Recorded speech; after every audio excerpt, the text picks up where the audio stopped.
எதையோ ஒன்று பண்ணணும்னு பண்ணிட்டு இருக்காங்க. இருக்கிற சொத்தை பாதுகாக்கிறது மட்டும்தான் வேலை. புதுசா இவங்க எதையா உருவாக்குறதா, ஏதாவது கட்டடம் கட்டுறது, இதெல்லாம் இவங்களோட வேலை கிடையாது. கோவில் அறங்காவலர் குழுவிலிருந்து எங்கேயும் வழக்கு போடலை. உங்களை போன்ற இந்து முன்னணி இயக்கங்கள் சார்ந்தவர்கள் தான் வழக்கு போட்டு அதுக்கு ஸ்டே ஆர்டர் வாங்க. ஆமா, நீங்க எல்லாத்தையும் உங்க விருப்பப்படி பண்ணா என்ன அர்த்தம்?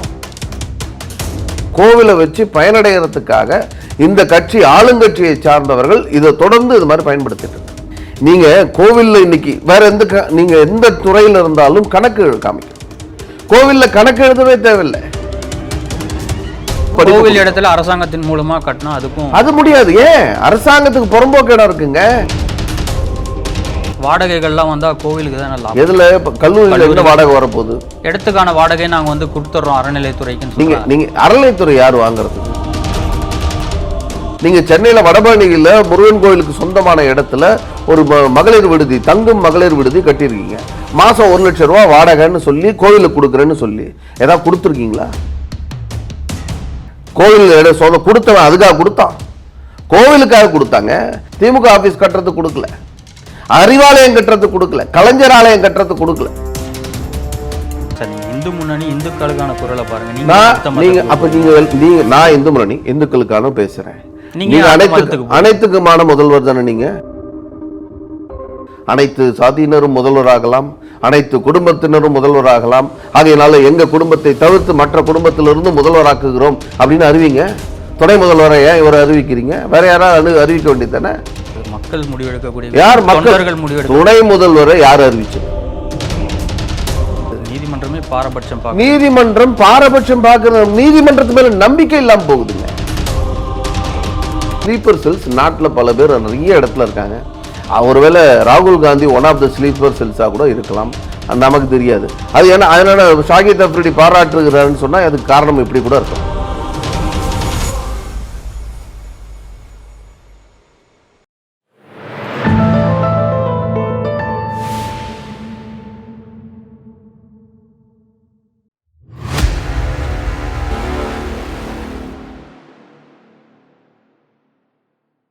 தாமரை டிவி நேயர்களுக்கு வணக்கம். இன்றைய நேர்காணலில் நம்முடன் இணைந்திருக்கும் சிறப்பு விருந்தினர் இந்து முன்னணியின் சென்னை மாநகர தலைவர் மற்றும் மாநில செய்தி தொடர்பாளருமான திரு ஏ.டி. இளங்கோவன் அவர்கள். சார் வணக்கம்.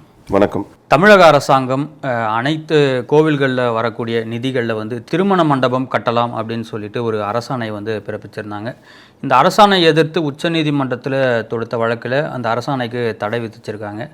இந்து முன்னணி இந்த உச்சநீதிமன்றத்துடைய தீர்ப்பை வரவேற்கிறீங்களா, ஆதரிக்கிறீங்களா? அதாவது இந்து சமய அறநிலைத்துறைக்கு எதை கட்டலாம் எதை பண்ணலாம் அப்படிங்கிற தீர்மானிக்கிறதுக்கான எந்த உரிமையும் இந்து சமய அறநிலைத்துறை சட்டம் கொடுக்கவே இல்லை. இந்து சமய அறநிலைத்துறையோட வேலை என்னங்கிறதே இந்து சமய அறநிலைத்துறையில் இருக்கக்கூடிய அதிகாரிகளுக்கோ அமைச்சருக்கோ ஒன்றும் தெரியாமல் எதையோ ஒன்று பண்ணணும்னு பண்ணிட்டு இருக்காங்க. இருக்கிற சொத்தை பாதுகாக்கிறது மட்டும்தான் வேலை. புதுசாக இவங்க எதையா உருவாக்குறதா, ஏதாவது கட்டடம் கட்டுறது, இதெல்லாம் இவங்களோட வேலை கிடையாது. ஒவ்வொரு கோவிலுக்கும் ஒரு அறங்காவலர் குழு இருப்பாங்க. அந்த குழு தான் கோவிலை மெயின்டைன் பண்ணணும், கோவில் சொத்துக்களில் என்ன பண்ணணும்னு முடிவு பண்ணணும். அந்த சொத்துக்களை பாதுகாக்க வேண்டியது அதனுடைய கடமை, HRNCயோட கடமை. இவங்க என்ன நினைச்சிட்டாங்க, எல்லாம் என்னோட வேலை போல இருக்கு, கோவிலே என்னோட வேலை போல இருக்கு. அடிக்கடி இவங்க அதெல்லாம் பேசுறாங்க.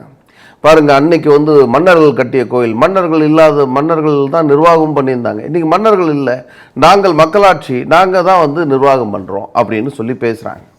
ஆனால் உண்மையில இவங்க நிர்வாகம் பண்றதுக்கு ஒரு மதசார்பற்ற அரசாங்கம் ஒரு கோவிலை, ஒரு மதத்தினுடைய வழிபாட்டு தலங்களை நிர்வாகம் பண்றதுக்கு இந்த அரசியல் சாசன சட்டம் அனுமதி கொடுக்குதான்னா இல்லை அப்படிங்கிறது தான் உண்மை. அதனால இதையெல்லாம் மறந்துட்டு இவங்க என்ன மனசுல நினைக்கிறாங்களோ அதை பண்ணிட்டு இருக்காங்க.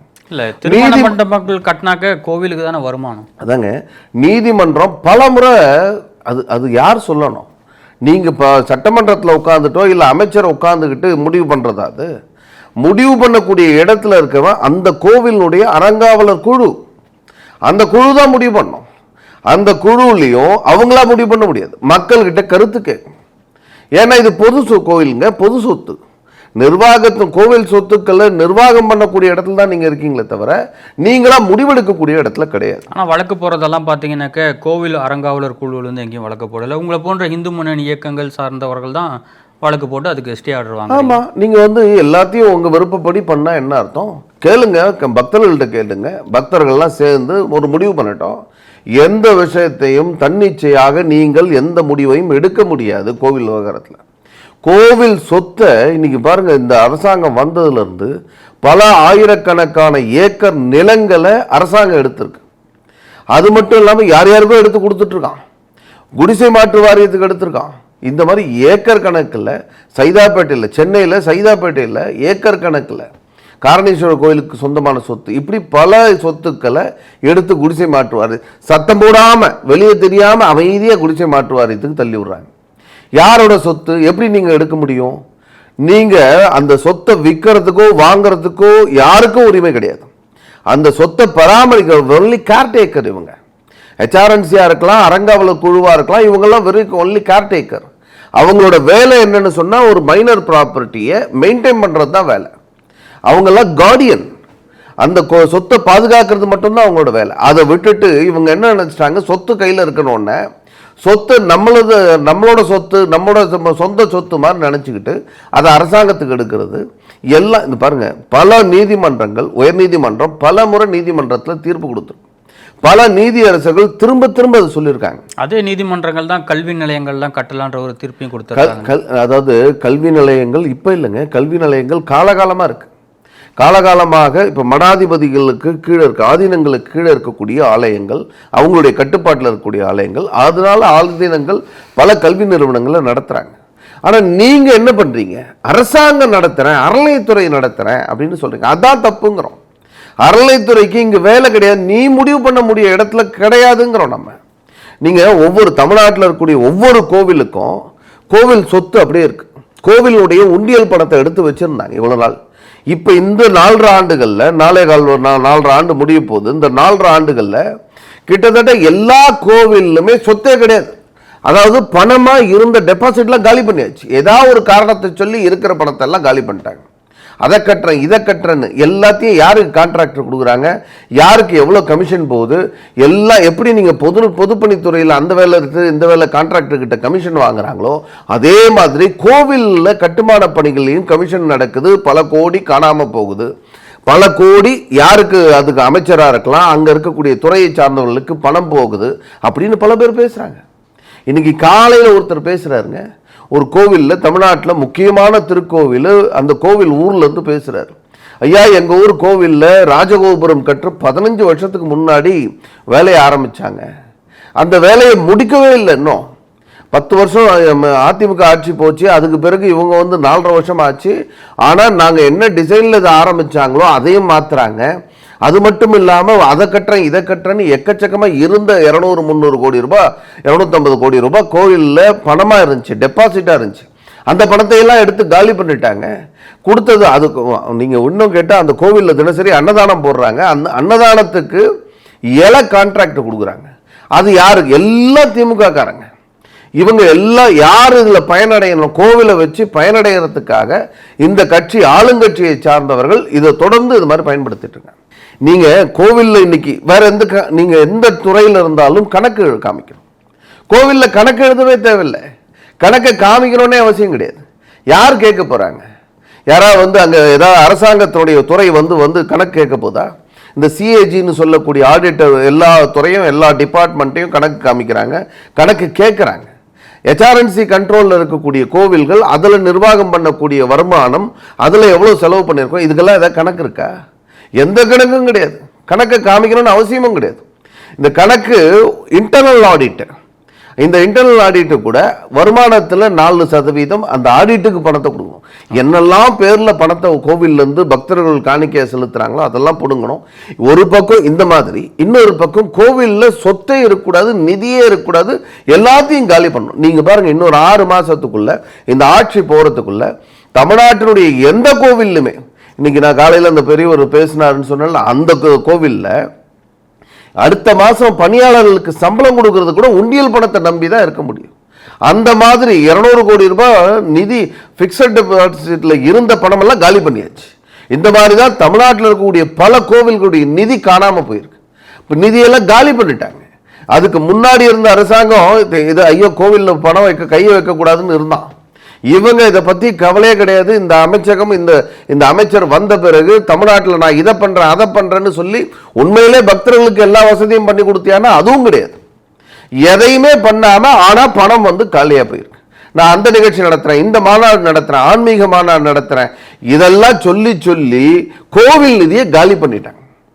அதனால இவங்களுக்கு வந்து கோவில் இருக்கிறதுனால அதை ஒரு வியாபார ஸ்தலமா தான் பார்க்கறேன். அது மூலமாக வருமானம் என்ன வரும் இதைத்தான் பார்த்து அவங்க நடத்திட்டு இருக்காங்க. அதனால சும்மா பேசுறது ஒண்ணு, செயல்பாட்டில் அதுக்கு நேர் எதிராக இருக்கு. கோவில் பணத்துல கல்லூரிகள் கட்டுறத இந்து முன்னணி ஆதரிக்கல நம்ம எடுத்துக்கலாம். நான் என்ன சொல்றேன், அரசாங்கம் கட்டுறத நாம திரும்ப திரும்ப இந்த வித்தியாசத்தை புரிஞ்சுக்கணும். கல்லூரி கட்டுறது யாரோட வேலை? அரசாங்கத்தோட வேலை. அரசாங்கம் நீ கல்லூரி கட்டு, ஏன் கோவில் பணத்தை எடுத்து கல்லூரி கட்டுறேங்கிறேன். நான் கோவில் வந்து கல்லூரி கட்டுதுன்னா கட்டட்டும், தாராளமா கட்டட்டும். கல்லூரி மூலமாக கோவில் இடத்துல அரசாங்கத்தின் மூலமா கட்டினா அதுக்கும் அது முடியாது. ஏன் அரசாங்கத்துக்கு புறம்போக்கு இடம் இருக்குங்க. நீங்க ஒரு இந்துக்களுக்காக, இந்து கோவில்களுக்காக, அந்த கோவிலுக்காக தான் ஒருத்தன் தானமா எழுதி கொடுக்குறாங்க. அந்த கோவிலுடைய பயன்பாட்டுக்கு போகணும். அந்த கோவில் இந்து கோவில், அந்த கோவில்ல வரக்கூடிய பக்தர்கள் இந்துக்கள். ஆகையால அவங்களுக்கு அந்த இந்துக்களுக்கு பயன்பாட்டுக்கு உரியத மாதிரி ஏதாவது நிகழ்ச்சி நடத்துங்க. வாடகைகள்லாம் வந்தா கோவிலுக்கு தான் லாபம். எதுல கல்லூரியில என்ன வாடகை வரப்போகுது? இடத்துக்கான வாடகை நாங்க வந்து கொடுத்துறோம் அறநிலைத்துறைக்கு. நீங்க அறநிலைத்துறை யார் வாங்குறதுக்கு? நீங்க இடத்துக்கு நான் என்ன சொல்றேன், நீங்க சொத்தா எனக்கு சொத்து இருக்கும் பொழுது என்னோட ப்ராப்பர்ட்டிங்க, அது என்னோட கோவிலுக்கு சொந்தமான இடம். அந்த இடம் இருந்தா நான் நாளைக்கு என்ன வேணா பயன்படுத்த முடியும். கோவிலுக்காக அந்த இடத்துல வந்து ஒரு நிகழ்ச்சி நடத்துறதோ பொங்கல் வைக்கிறதோ எல்லாத்துக்கும் நான் பயன்படுத்துவேன். நீ போய் கட்டடம் கட்டிட்டு அங்க உட்கார்ந்துக்கிட்டீங்கன்னா அரசாங்கத்தை காலி பண்ண முடியுமா? அரசாங்கம் வந்து வாடகை ஒழுங்கா கொடுத்துருக்காங்களா? நீங்க சென்னையில வடபழனியில முருகன் கோயிலுக்கு சொந்தமான இடத்துல ஒரு மகளிர் விடுதி, தங்கும் மகளிர் விடுதி கட்டியிருக்கீங்க. மாசம் 1 லட்சம் ரூபாய் வாடகைன்னு சொல்லி கோவிலுக்கு கொடுக்குறேன்னு சொல்லி ஏதாவது கொடுத்துருக்கீங்களா? நாம ஆர்டிஐல போட்டு கேட்கிறோம், கோவிலுக்கு மாசம் வாடகை கொடுக்கப்படுகிறதா, வருகிறதா, வருமானம் வருகிறதான்னு. அதை பற்றி எந்த தகவலும் இல்லைன்னு திரும்ப ரிப்ளை கொடுக்குறாங்க. ஆனா அக்ரிமெண்ட் என்ன, ஆரம்பத்தில் என்ன, 1 லட்சம் ரூபாய் வாடகை கொடுக்குறேன்னு சொல்லி போட்டது, ஆனா பணம் கொடுக்கவே இல்லை. ஆனா கல்விக்கு உதவாத கடவுள் வேற எதுக்கு உதவ போகுதுன்ற ஒரு வார்த்தையை டிகேஎஸ் இளங்கோவன் அவர்கள், நான் அதான் சொல்றேன், நாங்க ரைட், ரொம்ப சந்தோஷம். டிகேஎஸ் இளங்கோவன் எல்லாரும் கேள்வி கேட்கட்டும், ரொம்ப சந்தோஷம். கல்விக்கு உதவாத கடவுள், கல்விக்கு தான் கடவுள் உதவுறாரு, ரொம்ப சந்தோஷம். இவ்வளவு பெருசா கேள்வி கேட்கிறாரு. நீங்க திமுக காரெல்லாம் இடத்த எடுத்து அதை அரசாங்கத்துக்கு கட்ட சொல்லுங்க. ஏன் இது இந்து கோவில் மட்டும் கேட்குறீங்க? நீங்க புறம்போக்கு இடத்துல கட்டுங்க. அரசாங்க இடத்துல கல்லூரி கட்டினா நாங்க யார் வேணான்னு போறோம்? கட்டுன்னு தானே சொல்றோம். எல்லா தொகுதிக்கும் தமிழ்நாடு முழுக்க எல்லா மாவட்டத்துக்கும் 2 காலேஜ் புதுசா கட்டுங்க, யார் வேண்டாங்கிற? ஏன் புறம்போக்கு இடத்தை கட்டுங்க, அரசாங்க இடத்தை கட்டுங்க, ஏன் கோவில் இடத்துல கட்டுறீங்க? சரி, அப்படியே நீங்க வச்சீங்க, சர்ச்சுக்கு சொந்தமான இடம் இருக்குல்ல, அதுல கட்டுங்க.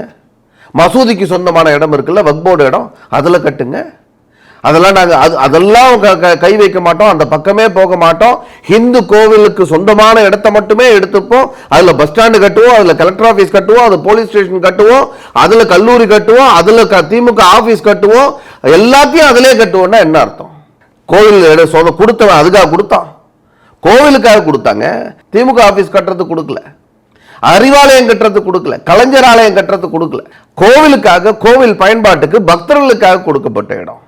அதுக்கு போய் அதை கொண்டு போய் நீங்க இதை கட்டுற அதை கட்டுறன்னா என்ன அர்த்தம்? திருமண மண்டபம் கட்டினாக்க நாளைக்கு பக்தர்கள் தான் அதனால பயனடைய போறாங்க. கோவிலுக்கு வர கோவிலே திருமணங்கள்லாம் நடக்குது. நாளைக்கு மண்டபம் கட்டினா அதுக்கு யூஸ் ஆகும்ல.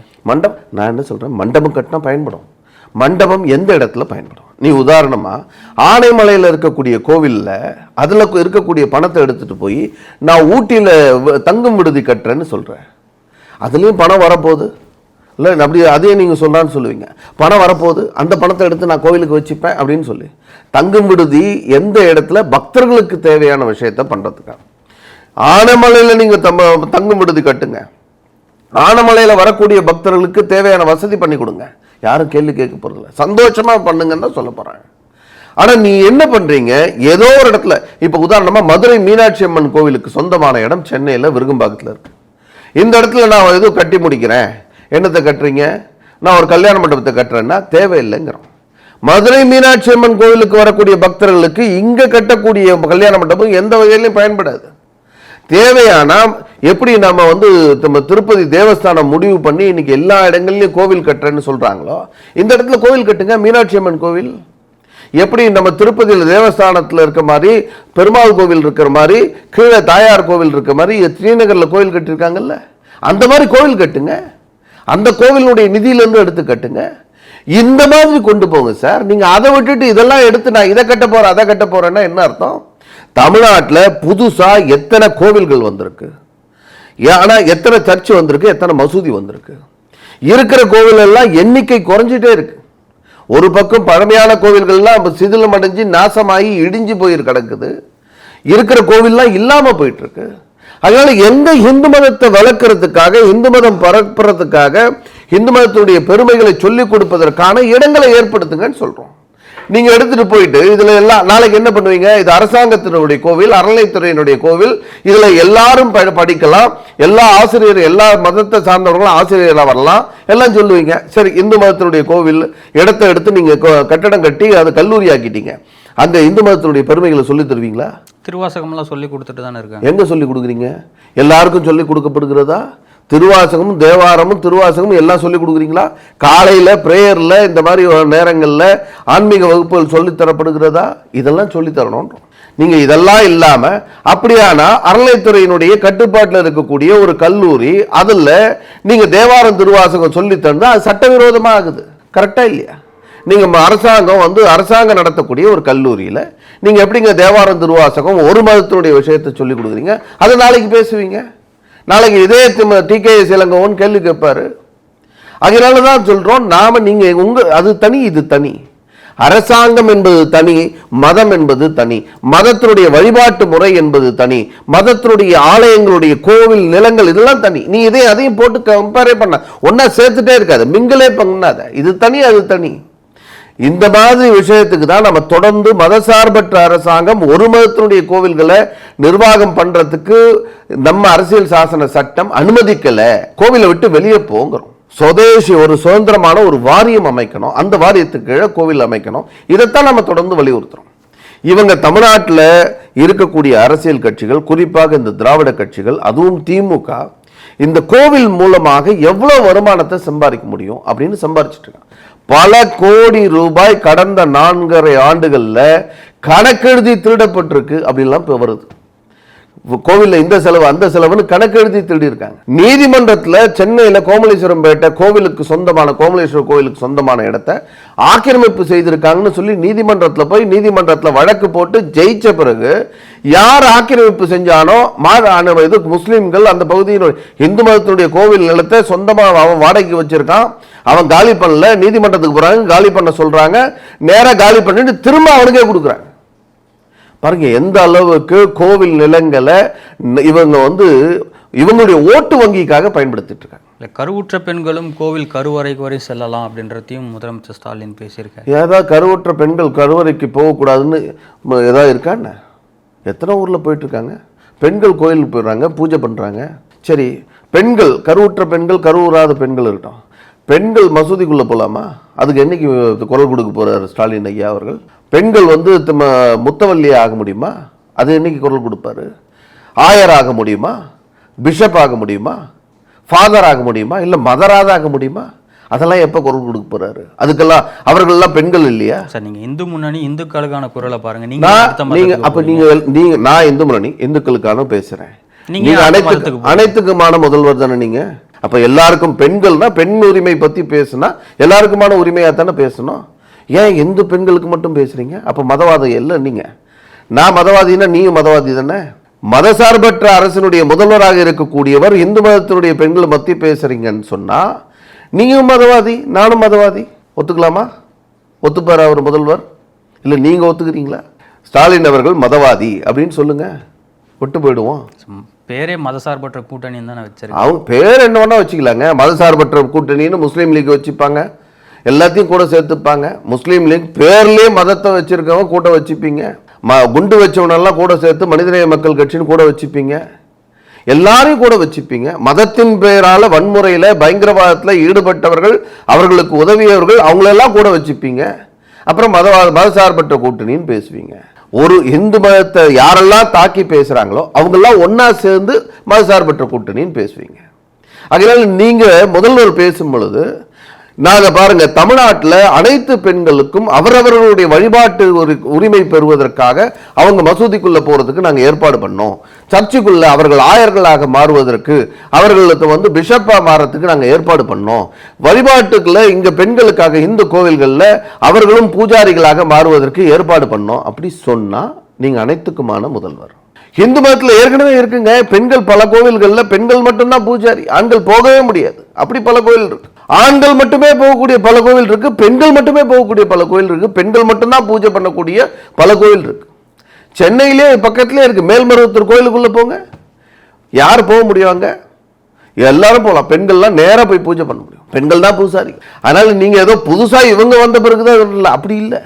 அதுக்கு நீங்க காரைக்கால் அம்மையார், எத்தனையோ நம்மளுடைய வரலாறு, சங்க வரலாற்றுல, சங்ககால வரலாற்றில் தொடங்கி இன்று வரை பல பெண்கள் பூசாரிகளாக சுவாமியை அர்ச்சனை செய்யக்கூடியவர்களாக இருந்திருக்காங்க. அதனால அதுல இவர் சொல்லி பூசா ஏதோ வந்துட்டாங்க அப்படிலாம் இல்லை, ஏற்கனவே காலகாலமா இருக்கிற விஷயங்க. அதை நாங்க பண்ணிட்டோம். எப்பவும் வழக்கம் போல ஸ்டிக்கர் ஓட்டுறதுக்கு முயற்சி பண்றீங்க. சில கோவில்கள்ல சில பேர் போகக்கூடியது, பிராமணர்களே பல பேர் பல கோயிலுக்குள்ள உள்ள போக முடியாது. அதுக்கு என்ன பண்ண முடியும்? எல்லா பிராமணர்களுக்கும் கருவறைக்குள்ள போறதுக்கு உரிமை வாங்கி தரீங்களா? எல்லாருக்கும் உரிமை வாங்கி தர மாதிரி பிராமணர்களுக்கு உள்ள போறதுக்கு உரிமை இருக்கா? அதனாலதான் இந்து மதத்துல பாகுபாடு இருக்குன்ற ஒரு என்ன பாகுபாடு? எல்லா கோவிலுக்குள்ளும் எல்லாரும் போகவே முடியாது, பிராமணர்களே போக முடியாதுங்க. சிறுவாச்சூர் மதுரகாளி அம்மன் கோயில், அந்த கோவில் காஞ்சி சங்கராச்சாரியாரோட குலதெய்வம். அவர் உள்ள போய் பூஜை பண்ண முடியுமா? போக முடியாது. அங்க இருக்கிற பூஜாரி அவர் பூஜாரி பட்டியலினத்தை சார்ந்தவரோ இல்லை வேற ஏதாவது சமுதாயத்தை ஓபிசியோ அது மாதிரி இருப்பார். அவர் பூஜைகளில் முடிச்சுட்டு திருநூறோ விபூதியோ கொடுத்தா இவர் வெளியே இருந்து வாங்க. அதனால யார் எந்த கோவிலுக்கு பாரம்பரியமான வழக்கம் என்ன இருக்கோ அதுபடி தான் போயிட்டு இருக்காங்க. அதனால எல்லா பிராமணனும் கருவறைக்குள்ள போக முடியும், மற்ற அனைத்து சாதியினரும் யாரும் போக முடியாது அப்படிலாம் இல்லை. ஒவ்வொரு கோவிலில் அந்த சமுதாயத்தை, எந்த சமுதாயம் கோவிலில் வழிபாடு நடத்துதோ, எந்த சமுதாயம் சார்பாக கோவில் கட்டப்பட்டு இருக்கோ அந்த கோவில் அந்த வழிபாட்டு சமுதாயத்தின் மூலமாக பூஜிக்கப்பட்டு வருகிறது. அதனால அந்த சமுதாயத்தை தவிர்த்து வேற யாரும் போகலை. இதான் அப்படி பழக்கம். நீ புதுசா நாங்கள் பெண்கள் எல்லாம் போக வச்சுங்க. எத்தனை கோயிலில் நான் பெண்களை காமிக்கிறேன், இவங்க ஆட்சிக்கு வரத்துக்கு முன்னாடியிலிருந்து. இல்லை, அவங்க என்ன கேட்குறாங்கன்னா, பிராமணர்கள் மட்டுமே பூஜை செய்யக்கூடிய கோவிலில் ஏன் மற்ற சாதியினர் வர முடியாது? பிராமணர்கள் கிடையாது, பிராமணர்கள் மட்டுமே இல்லை, சிவாச்சாரியார்கள் பூஜை பண்ணுற கோவிலில் சிவாச்சாரியார்கள் பரம்பரையாக பூஜை பண்ணிட்டு இருக்காங்க. அவங்க இதற்கான நியமங்கள் இதையெல்லாம் காலகாலமாக பண்ணிட்டு இருக்காங்க. நீங்கள் எத்தனை கோவில்லைங்க பூஜையே இல்லாமல் இருக்குங்க? 35,000 கோவில் இடிஞ்சு போகக்கூடிய கோவிலில் இருக்குங்க. அங்கே போய் பண்ணுங்க, யார் வேணான்ற? இருக்கிற இடத்துல நான் சண்டை போட்டு நான் உள்ளே போவேன். 35,000 கோவில் இருக்குது, தாராளமாக போ, உன்னை யார் வேணான்ற? ஒரு கால பூஜை கூட இல்லாத கோவில் இருக்கு. நீங்கள் ஒரு கால பூஜை கணக்கு எழுதி பணத்தை எடுத்துட்டீங்களா? அந்த கோயிலெலாம் போய் பண்ணுங்க. ஒரு விளக்கேற்ற துப்பு இல்லாத பல கோவில்கள் தமிழ்நாட்டில் இருக்கு, இடிஞ்சு விழக்கூடிய நிலையில் இருக்கு. அங்கெல்லாம் போய் பூஜை பண்ணுங்க, யார் வேணான்னு சொல்ற? ஏன் இங்கேயே தான் வேணுமா? ஏற்கனவே காலகாலமாக ஒருத்தர் பூஜை பண்ணிட்டு இருக்கான், அந்த இடத்துல தான் நான் போய் பண்ணுவேன்னு சொல்லுவீங்களா? சரி, அப்படியானா பரவாயில்ல. நீங்கள் காலகாலமாக கருணாநிதி முதல்வராக இருந்தார், அடுத்து நீங்கள் இருக்கீங்க, அடுத்து உங்கள் பையன் வர போகிறாரு, இங்கே யாராவது முதல்வரை கொண்டு வாங்களேன். அனைத்து சாதியினரும் முதல்வராகலாம், அனைத்து குடும்பத்தினரும் முதல்வராகலாம். ஆகையினால எங்கள் குடும்பத்தை தவிர்த்து மற்ற குடும்பத்திலிருந்து முதல்வராக்குகிறோம் அப்படின்னு அறிவிங்க. துணை முதல்வரை ஏன் இவரை அறிவிக்கிறீங்க? வேற யாராவது அறிவிக்க வேண்டியது தானே? அது மக்கள் முடிவெடுக்கக்கூடிய. யார் மக்கள் முடிவெடுக்க? துணை முதல்வரை யார் அறிவிச்சது? மக்களா அறிவிச்ச தலைவர், கட்சியினுடைய தலைவர் அதே மாதிரி இதை முடிவு பண்ணுங்க.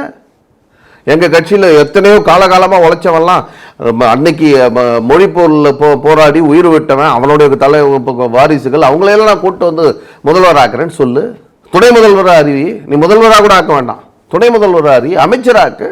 நீங்க எல்லாத்துக்கும் ஜாதி பார்த்து வேட்பாளர் நிறுத்தது ஜாதி பார்த்து இந்த சமுதாயத்தினுடைய இந்த ஜாதிய ஏற்றத்தாழ்வுகளை அணையாம அப்படியே வச்சுட்டு இருக்கீங்க.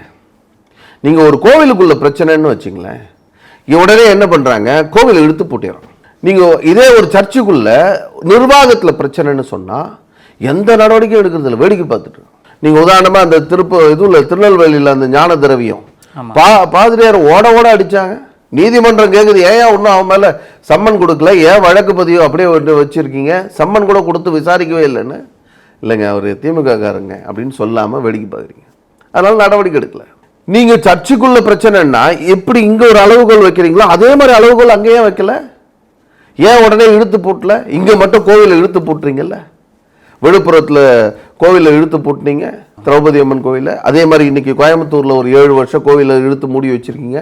நீதிமன்றம் போய் ஏன் இதெல்லாம் திறந்து வைக்க முடியல? நீதியரசர் புகழேந்தி அவர்கள் கேட்கிறதுல இந்த கோவிலை ஏன் திறந்து வைக்க முடியல? நம்முடைய பெரியவர்கள் 1000 ஆண்டுகளாக ராமானுஜர் தொடங்கி பல பேர் இந்த மாதிரி ஏற்றத்தாழ்வு இருக்கக்கூடாதுன்னு சொல்லி போராடி இருக்காங்க.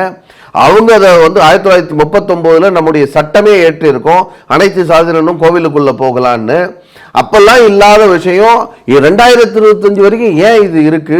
இந்த பாகுபாடை சரி பண்றதுக்கான அமைதி பேச்சுவார்த்தை நடத்த வேண்டியது கலெக்டரோட வேலை, சட்டம் ஒழுங்கை பாதுகாக்க வேண்டியது நம்மளுடைய மாவட்ட கண்காணிப்பாளரோட வேலை. இதையெல்லாம் செய்யாம ஏன் வேடிக்கை பார்க்குறீங்கன்னு கேட்குறாரு. இவங்க ஆட்சியில் தான் நடக்குது, ஏன் செய்யல? அதை செய்ய வேண்டும். நீங்க பேசுறது மட்டும் பெருசா பேசுறீங்களே, ஏன் அதை செய்யல? எத்தனை பேர் தமிழ்நாட்டில் எத்தனை இடங்கள்ல கிறிஸ்தவர்கள் பட்டியலினத்திலிருந்து மதம் மாறி போன கிறிஸ்தவர்கள், நாங்கள் பட்டியலினத்திலிருந்து மதம் மாறி போனோங்கிற ஒரே காரணத்திற்காக எங்களுக்கான ஆயர் பதவியானது மறுக்கப்படுகிறது அப்படின்னு போராடிட்டு இருக்காங்களா இல்லையா? ஏன் அவங்களுக்கு எதுவும் நீங்க அதெல்லாம் பாரபட்சம், ஏன் அவங்களுக்கு ஏதாவது உதவி பண்ண மாட்டீங்களா? அவங்களும் உங்களுக்கு ஓட்டு போட்டவங்க தானே, அவங்களுக்கான முதல்வர் தானே நீங்க, அவங்க ஓட்டு போட்டு தேர்ந்தெடுக்கப்பட்ட. அப்போ சொல்லுவோமா வேண்டாமா? ஏன் அதெல்லாம் பேச மாட்டேங்கிறீங்க? இந்து மதத்தில் இருக்கக்கூடிய சின்ன விஷயத்தை அதை மட்டும் பெருசுபடுத்தி பார்க்கறது, அதை பெருசுபடுத்தி இந்து மதத்தை இழிவுபடுத்துவதற்கான முயற்சி. பொன்முடி அவர்கள் பேசின பேச்சுக்கே அதை தவிர்த்திருக்கலாம் அப்படின்னு சொல்லிட்டு நீதிமன்றம் வழக்கு. நான் என்னன்னா இதுல நீதிமன்றத்தினுடைய நீதியரசர்கள் ஏன் இப்படி பேசுறாங்கன்னு தெரியல. நீதியரசர் பேசினது அப்படி சொல்லியிருக்காரு இந்த வார்த்தையை, ரொம்ப ஆச்சரியமா இருக்கு அதை பார்த்த உடனே. நீதிமன்றத்தில் நான் உங்களுக்கும் எனக்கும் பிரச்சனைங்க. நான் நீதிமன்றத்துக்கு போகிறதுக்கான காரணம் ஒரு நீதி கிடைக்கும்னு சொல்லி போகிறோம். ஆனால் இது கூட நம்ம நீதியரசர் ஆனந்த் வெங்கடேஷ் அவர்கள் சூமோட்டோவாக எடுத்த கேஸ், கோர்ட்டு தானாக எடுத்த வழக்கு. அந்த வழக்கு மட்டும் இல்லாமல் தமிழ்நாடு முழுக்க கிட்டத்தட்ட 100க்கும் 200க்கும் அதிகமான புகார்கள் கொடுக்கப்பட்டிருக்கு. அந்த புகார்கள் அடிப்படையில் எந்த வழக்கும் பதிவு செய்யலை. சூமோட்டோவா எடுத்த கேஸை நீதியரசர் முடிச்சு வைக்கிறார். அடுத்த நீதியரசர், இப்போ இதை விசாரித்த நீதியரசர் என்ன சொல்லினா, இதை தவிர்த்து இருக்கணும் அப்படின்னு. பொறுப்பான பதவியில் இருக்கக்கூடிய நீங்கள் இதை தவிர்த்து இருக்கணும் அப்படின்னு சொல்லிட்டு. இது எவ்வளோ கேவலமான இது விஷயமா இருக்குது. நீதிமன்றத்துக்கு போகிறதுக்கான காரணம் சட்டப்படி என்ன தீர்ப்பு இருக்கோ அதை சொல்லியிருக்கணும் நீதியரசர். ஆனால் நீதியரசர்கள் ஏன் இந்த மாதிரி ஒரு கட்ட பஞ்சாயத்து ரேஞ்சுக்கு இவங்க பேசியிருப்பதை தவிர்த்து இருக்கணும் அப்படின்னு சொல்லி. அப்போ யார் வேணா இப்படியெல்லாம் பேசிட்டு இதே மாதிரி ஒரு அளவுகோலத்தான், இதே மாதிரி ஒரு தீர்ப்பை தான் நாளைக்கு இவெல்லாம் சொல்லுவாங்களா? நீங்கள் ஒன்றும் இல்லைங்க, ஃபேஸ்புக்கில் சமூக வலைதளங்களில் ஏதோ ஒன்று எழுதிட்டாங்க அப்படின்னு சொன்னால் உடனடியாக அவர் மேலே வழக்கு போட்டு உள்ளே போட்டு கைது பண்ணி இதில் ஜெயிலில் போட்டு எல்லாத்தையும் பண்ணுறீங்க. நுபுர் சர்மா நீதிமன்றத்தை இதில் பேசுகிறாங்க, தொலைக்காட்சியில் விவாதத்தில் பேசுகிறாங்க. அவங்களுக்கு முன்ஜாமீன் கேட்டால் கூட முன்ஜாமீன் கூட கொடுக்கலையே. ஒரு பொறுப்பில் இருக்கக்கூடிய அகில இந்திய கட்சியினுடைய பொறுப்பாக இருக்கக்கூடிய ஒருவர் நீங்கள் பொறுப்போடு பேச வேண்டும், இந்த மாதிரி பிரச்சனை வரும் அப்படின்னு தெரிஞ்சு பேசணும், இதை தவிர்த்து இருக்கலாம் அப்படின்னு நீதிமன்றம் சொல்லிச்சா? கிடையாது. என்ன பஞ்சு? ஏன் இந்த இடத்துல அப்படி வித்தியாசம்? அப்ப அமைச்சர் திமுகவினுடைய அமைச்சராக இருந்து அவர் பேசினா தவிர்த்து இருக்கணும் அப்படின்னு சொல்லி, ஒரு சாதாரண சமுதாயத்தினுடைய சாதாரண பிரஜை அவன் ஏதோ அவனுடைய உணர்ச்சி வேகத்தில் எதையோ பேசிட்டா அவனை தூக்கி கைது பண்ணி ஜெயிலுக்கு போடணும். அவன் மேலே அந்த செக்ஷன் அவன் 6 வருஷம் 10 வருஷம் அந்த கேஸ் நடக்கும், மாதம் கோர்ட்டுக்கு போகணும், வாய்தா வாங்கிட்டு இருக்கணும். இதான் நீதியா? நாம் கேட்குறது இதான் நீதியான்னு கேட்குறோம். நீங்கள் சமுதாயத்தில் செல்வாக்கு மிகுந்தவர் என்ன பேசினாலும் அவர் சட்டப்படி நடவடிக்கை எடுக்கப்படாது. நீதிமன்றம் பாரபட்சம் பார்க்கறது, நீதிமன்றத்து மேலே நம்பிக்கை இல்லாமல் போகுதுங்க. இந்த மாதிரி பேசினா அப்போ நீதிமன்றத்து மேலே நம்பிக்கை இல்லை.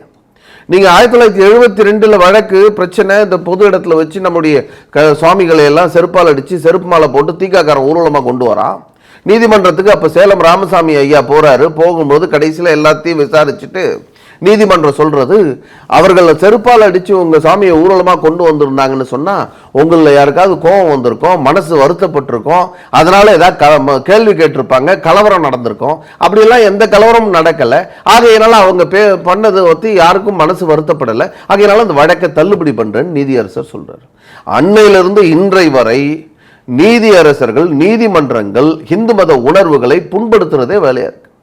ஒரு நீதியரசர் மத்திய சுப்ரீம் கோர்ட்டில் நீதியரசர் பேசுகிறார், ஏங்க அங்கே வந்து விஷ்ணு சிலை இது மாதிரி ஏதோ தலை இல்லாமல் இருக்குங்க, அதை வந்து பார்த்துக்கினேன். உடனே ஏன் உங்கள் விஷ்ணுக்கிட்டே பிரார்த்தனை பண்ணுங்க, அவரே பார்த்துப்பார்.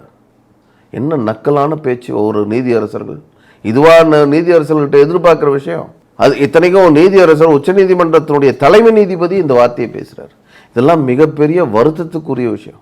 இப்படிப்பட்டவர்கள் சட்டம் வந்து சொல்லியிருக்கக்கூடிய சட்டத்தை அமுல்படுத்த வேண்டிய இடத்துல இருக்கக்கூடியவர்கள் இவ்வளோ மோசமான ஒரு தீர்ப்புகளை சொல்றது, பேசுறது, அப்சர்வேஷன் சொல்லக்கூடிய விஷயங்கள் இதெல்லாம் வந்து நிச்சயமாக ஏற்க இயலாத விஷயங்கள். அதனால நீதிமன்றத்தில் கூட இந்த மாதிரி எந்த இடத்துலையும் இந்துக்களுக்கான ஒரு தீர்வு கிடைக்க முடியாத ஒரு அவநம்பிக்கையை ஏற்படுத்தக்கூடிய மாதிரி தான் இந்த மாதிரி நீதியரசர்கள் நீதிமன்றங்கள் சொல்றது இருக்கிறது. அதை நிச்சயமா ஏற்க முடியாதுங்கிறதா நம்முடைய பாவம். பாகிஸ்தானுடைய முன்னாள் கிரிக்கெட் வீரர் அஃப்ரீடி அவர்கள் நம்ம எதிர்க்கட்சி தலைவர் ராகுல் காந்தி அவர்களை பாராட்டி பேசியிருக்காரு. சிறந்த எதிர்க்கட்சி தலைவர், மக்களுடைய தலைவர் அப்படின்ற மாதிரிலாம் பேசியிருக்காரு. பகல்காம் தாக்குதல் நடந்த பிறகு நம்ம சர்ஜிக்கல் ஸ்ட்ரைக், அட்டாக் இதெல்லாம் நடந்தது.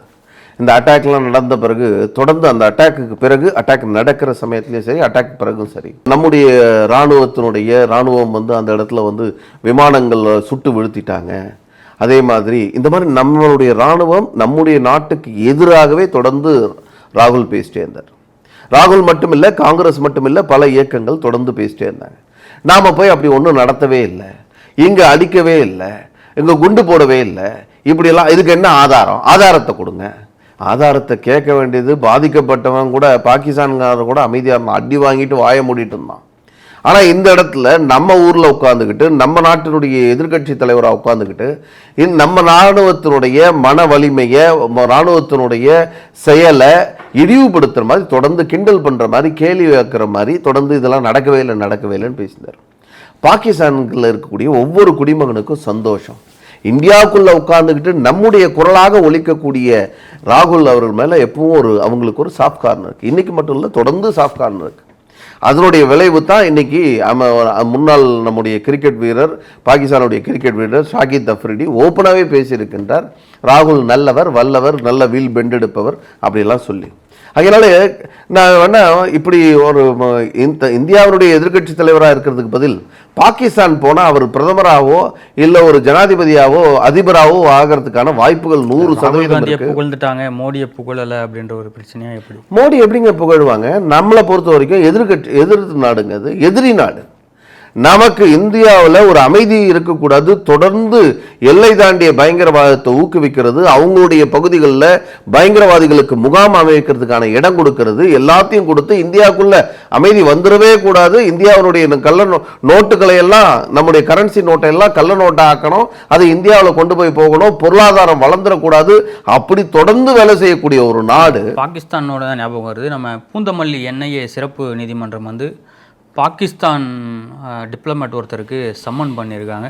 இது சம்மந்தமாக யாரும் பெருசாக பேசலையே. டிப்ளமேட் நான் எதுனா பாகிஸ்தானுடைய டிப்ளமேட்ஸ்னா பாகிஸ்தான் அரசாங்கமே தொடர்ந்து இந்தியாவுக்கு எதிராக வேலை செய்யக்கூடியது. அதில் இந்த மாதிரி டிப்ளமேட்ஸ் மூலமாக, அங்கே இருக்கக்கூடிய தூதரகத்தில் பணி செய்யக்கூடியவர்கள் மூலமாக இந்த வேலைகளை எல்லாம் அவங்க செஞ்சிட்ருக்காங்க. இந்தியாவுக்குள்ள அமைதியின்மை, அதே மாதிரி கள்ள நோட்டு, பயங்கரவாதம், குண்டு வைக்கிற விஷயங்கள், இது எல்லாத்துக்குமான வேலையை பாகிஸ்தான் நேரடியாகவும் மறைமுகமாகவும் இந்த மாதிரி ஆட்கள் அவங்க அதிகாரிகள் மூலமாக எல்லாம் செஞ்சிட்ருக்காங்க.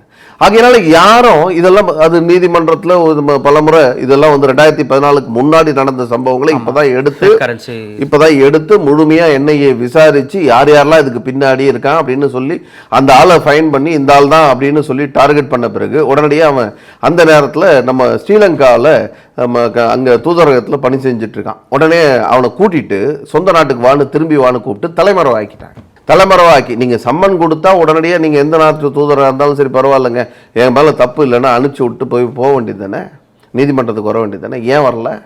அப்போ இந்த அரசாங்கமே பின்னாடி இருந்து, பாகிஸ்தான் அரசாங்கம் தெளிவான விஷயங்க, பின்னாடி இல்லை, நேரடியாகவும் மறைமுகமாக இல்லை, மறைமுகமாகவே கிடையாது, நேரடியாகவே இருந்து இந்தியாவில் அமைதி இருக்கக்கூடாது, இந்தியா வளர்ந்து விடக்கூடாது அப்படின்னு தொடர்ந்து வேலை செஞ்சுட்ருக்கு அங்கே. அதனால அவங்களுடைய இந்த பயங்கரவாதிகளுடைய ஸ்லீப்பர் செல்ஸ் நாட்டில் பல பேர் நிறைய இடத்துல இருக்காங்க. ஒருவேளை ராகுல் Gandhi one of the sleeper செல்ஸாக கூட இருக்கலாம், நமக்கு தெரியாது. அது ஏன்னா அதனால ஷாகித் அஃப்ரிடி பாராட்டுகிறாருன்னு சொன்னால் அதுக்கு காரணம் இப்படி கூட இருக்கலாம்.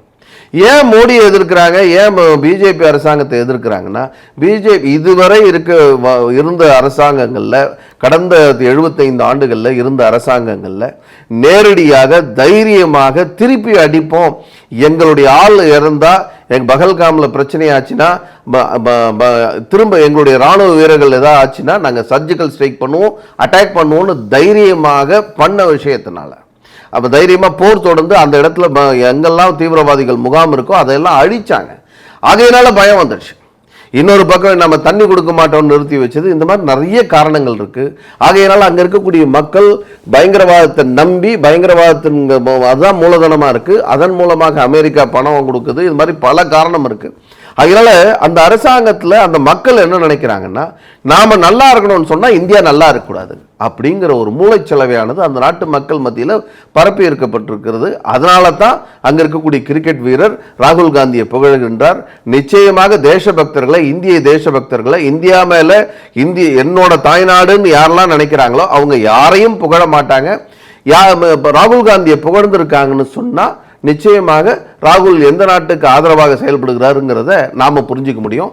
நான் என்ன சொல்றேன்னா, பாகிஸ்தான் ஷாகித் அஃப்ரிடி மாதிரி பல பேர் பாகிஸ்தானில் இவருக்கு ஆதரவாக செயல்படக்கூடிய கூட்டம் இருக்கு, அவரை தலைவராக ஏற்றுக்கொள்ள தயாராக இருக்காங்க. அதனால பாகிஸ்தான் போனால் உடனடியாக அதிபராகிடலாம், ஓவர் நைட்டில் ஒபாமா ஆகிற மாதிரி ஒரு உடனடியாக பாகிஸ்தானுடைய அதிபராகிறதுக்கான வாய்ப்பு இருக்கு. ராகுல் காந்தி அதை பரிசீலனை பண்ணணுங்கிறது நம்முடைய வேண்டுகோள்.